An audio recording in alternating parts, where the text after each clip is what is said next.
More than anything else, Holy Thursday is about the ministerial priesthood. Is it about the institution of the Eucharist? Yes, absolutely. Is it about humble service? Without question.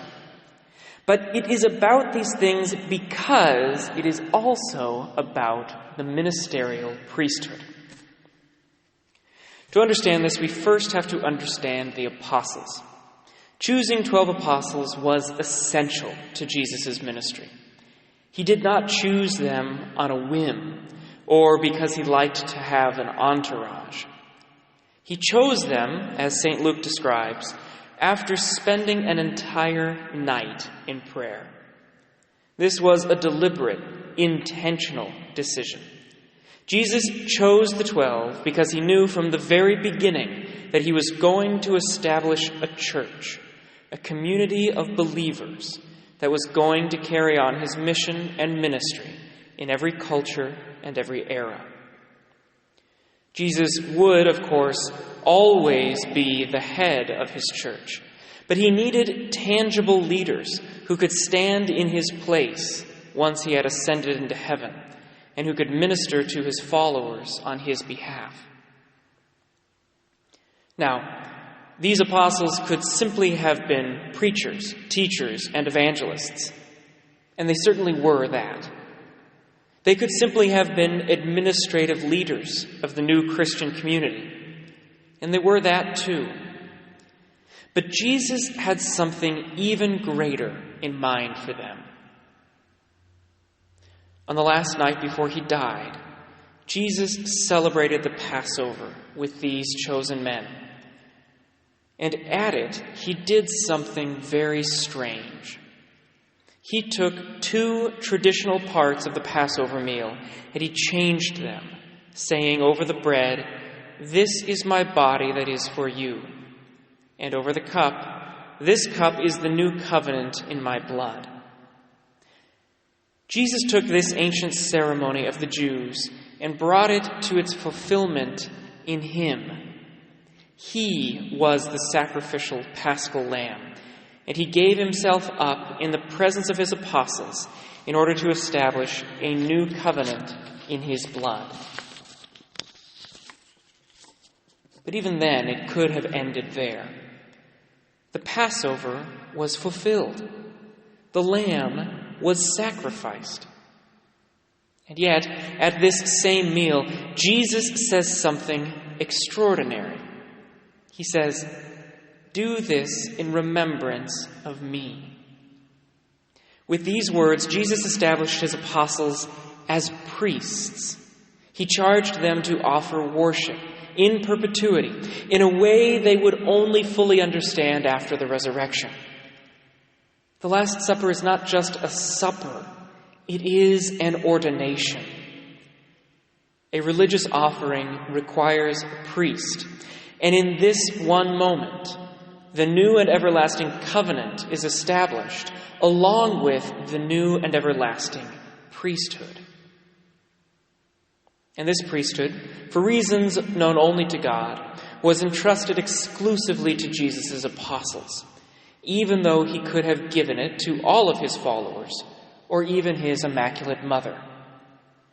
It was a special calling for these men alone, a mission around which Jesus' entire church would be constituted. Celebrate the Eucharist.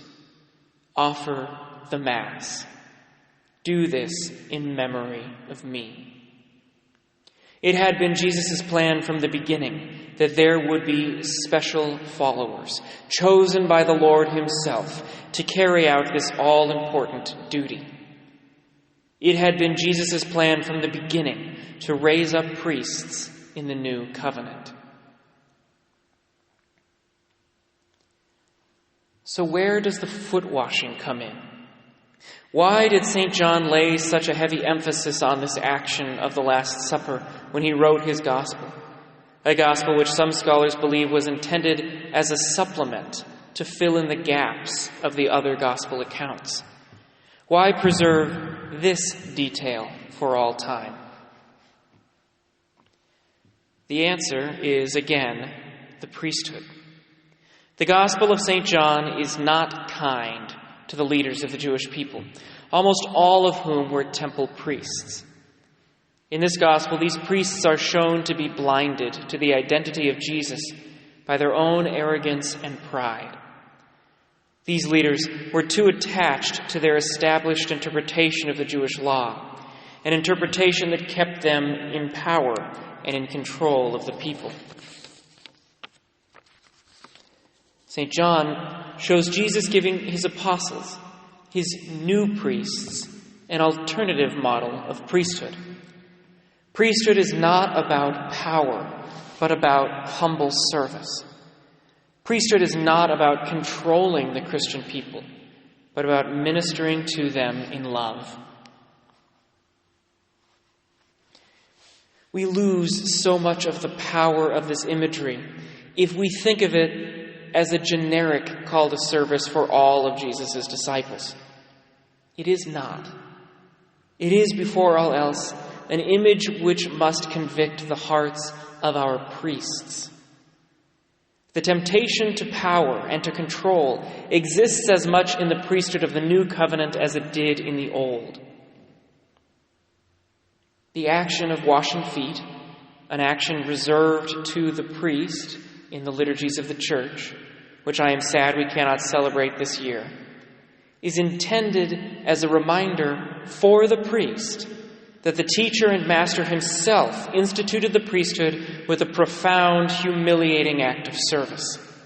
It is a reminder for the priest that he who is called to stand in the place of Christ must model the life of Christ in service and charity. My brothers and sisters in Christ, I tell anyone who asks that I never wanted to be a priest. It was a call that was thrust upon me, to which I simply could not say no. But it is also a gift for which I will be eternally grateful. To have been called by the Lord in this special way, to offer the Mass, to celebrate the sacraments, and to humbly minister to his people, is something that I do not deserve, and neither does any priest. But the Lord loves his people, which is why he continues to raise up priests for them nonetheless.